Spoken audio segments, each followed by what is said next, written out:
আমাদের ছোট বাচ্চাদের একটি বড় সমস্যা হলো কৃমি। এই কৃমির জন্য অনেক শিশুর সঠিকভাবে বৃদ্ধি হয় না। আজ আমরা এই কৃমি থেকে মুক্তি পেতে যা করতে হবে তা নিয়ে আলোচনা করব। আপনারা কি জানেন যে আমাদের 1 থেকে 19 বছরের বয়সী শিশু এবং কিশোর কিশোরীরা কৃমি দ্বারা সবচেয়ে বেশি আক্রান্ত হয়। এই কৃমির জন্য শিশুর আশানুরূপ শ্রীবৃদ্ধি হয় না এবং শিক্ষার ক্ষেত্রেও ওরা প্রত্যাশিত ফলাফল দেখাতে ব্যর্থ হয়। তার জন্য আমাদের সরকার এবং স্বাস্থ্য বিভাগ রাষ্ট্রীয় কৃমি প্রতিরোধ দিবস পালন করে কৃমির প্রতিরোধের জন্য অভিযান চালাতে হয়েছে। অন্যথা আমাদের শিশুদের স্বাস্থ্য, শিক্ষা, শারীরিক এবং মানসিক স্বাস্থ্য নেতিবাচকভাবে প্রভাবিত হওয়ার সম্ভাবনা রয়েছে। তাই নাকি? হ্যাঁ, এই কৃমি প্রতিরোধ করার জন্য অন্যতম পদক্ষেপ হলো হাত ধোয়া, মানে হাত দুটো বারবার ভালোভাবে ধুয়ে পরিষ্কার করে রাখা। আমরা হাত দিয়ে যে কোনো জিনিস ছুঁয়ে থাকি এবং সেই জিনিসগুলি থেকে জীবাণু আমাদের হাতে লাগতে পারে। যদি আমরা জীবাণু মিশ্রিত হাত দিয়ে আহার গ্রহণ করি, সেই খাদ্য দিয়ে জীবাণু আমাদের পেটে যেতে পারে।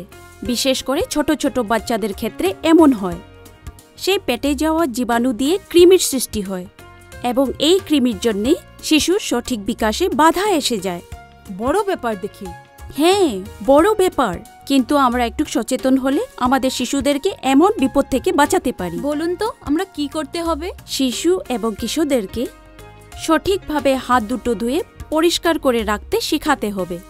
কোনো খাদ্য খাওয়ার আগে এবং খাওয়ার পরেও সাবান দিয়ে নীতি নিয়ম মেনে চলে সুরক্ষিত জল দিয়ে ধুয়ে পরিষ্কার করে রাখতে হবে। কোনো নোংরা জিনিস ধরলে অথবা মাটি আদি হাতে লাগলে সঙ্গে সঙ্গে হাত দুটো ধুয়ে পরিষ্কার করে রাখতে হবে। বুঝলেন তো? বুঝেছি।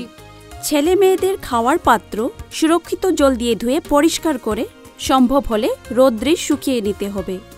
মেঝেতে পড়া কোনো জিনিস ওদেরকে খেতে দিবেন না। ওদেরকে ছোটবেলা থেকেই সুরক্ষিত জল দিয়ে হাত ধোয়া এবং পরিষ্কারভাবে থাকতে শেখানো উচিত। শিশুদেরকে কৃমি থেকে রক্ষা করতে সজাগতার পদক্ষেপ হিসেবে সুরক্ষিত জলের ব্যবহার এবং পরিষ্কারভাবে নিজেকে রাখা আদি কথাগুলো আমাদেরকেই শিখিয়ে অভ্যাসে পরিণত করাতে হবে। কথাটা ঠিক। এখন আপনারা বুঝতে পেরেছেন তো? নিরাপদ এবং সুরক্ষিত জলে পদে পদে আমাদেরকে নানান রোগ থেকে বাঁচাতে কিভাবে সাহায্য করে। বুঝেছি। তার জন্য আমরা সবাই মিলে আমাদের শিশুদেরকে হাত ধোয়ার সঙ্গে সঠিক অনাময় ব্যবস্থার মাধ্যমে পরিষ্কার পরিচ্ছন্ন হয়ে থাকতে শেখায়।